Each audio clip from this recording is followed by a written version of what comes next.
आमचा घर जळून रक्षण झालेलं आहे आणि धान्याचे सगळे वाट लागून गेलेलं आहे। आम्हाला कपडे नाही, अंगात भरायला अंगावर पण घ्यायला पण काही नाही। भांडा कुंडा सगळा साफ झालेला आहे जळून। आम्हाला काय मीठ मसाल्याचे सगळे सत्यानाश लागून गेले।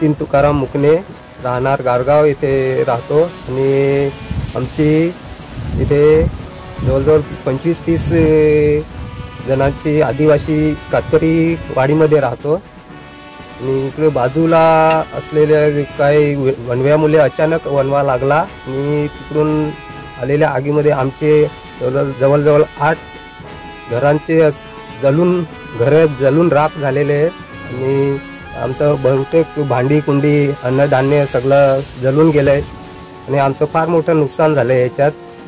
त्यामुळं आम्हाला शासनाकडून थोडी मदत मिळावी हीच आमची अपेक्षा आहे।